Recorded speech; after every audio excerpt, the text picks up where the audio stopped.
સ્વાગત છે તમારો મિત્રો મારી યુટ્યુબ ચેનલ રસોઈ ઘરમાં। આજે આપણે બનાવીશું એકદમ સરળ અને ખૂબ જ સ્વાદિષ્ટ મીઠી સેવૈયા, તે પણ દૂધનો ઉપયોગ કર્યા વગર। તો ચાલો શરૂ કરીએ આજની આપણી આ રેસીપી। તેના માટે સૌથી પહેલાં ગેસ પર એક કઢાઈ મૂકીને તેમાં ઉમેરીશું 3 ટેબલસ્પૂન ઘી અને તેને મેલ્ટ થવા દેશું। ઘી મેલ્ટ થઈ ગયું છે તો હવે તેમાં ઉમેરવાની છે 1 કપ કટ કરેલી સેવૈયા અને તેને મીડિયમ ફ્લેમ પર ગોલ્ડન બ્રાઉન થાય ત્યાં સુધી શેકી લેવાની છે। સેવૈયાને આપણે આ રીતે સતત ચલાવતા રહેવાની છે જેથી તે બળે નહીં। તમે જોઈ શકો છો કે સેવૈયાનો કલર ચેન્જ થવા લાગ્યો છે।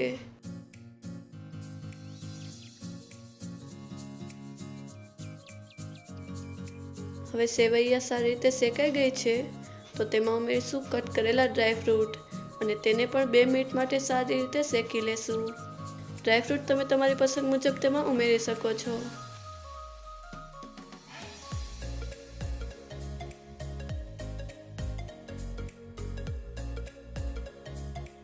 ત્યારબાદ એક વાસણમાં 2 કપ પાણી અને 1 કપ ખાંડ ઉમેરીને તેની ચાસણી તૈયાર કરી લેવાની છે।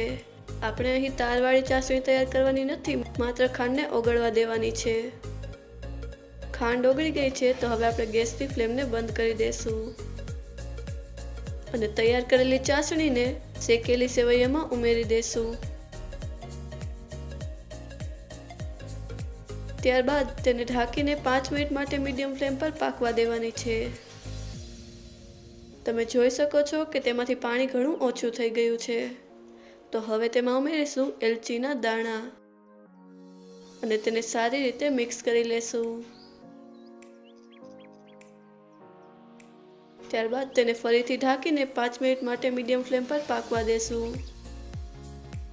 હવે સેવૈયા સારી રીતે પાકી ગઈ છે તો ગેસની ફ્લેમને બંધ કરી દેશું અને તેને થોડી વાર માટે ઠંડી થવા દેવાની છે।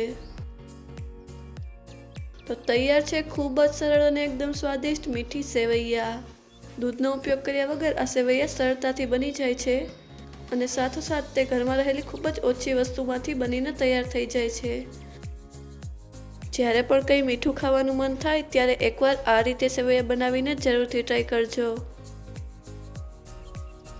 જો તમને અમારો આજનો આ વિડીયો પસંદ આવ્યો હોય તો અમને કમેન્ટ કરીને જરૂરથી જણાવજો અને અમારા આ વિડીયોને લાઈક અને શેર કરજો।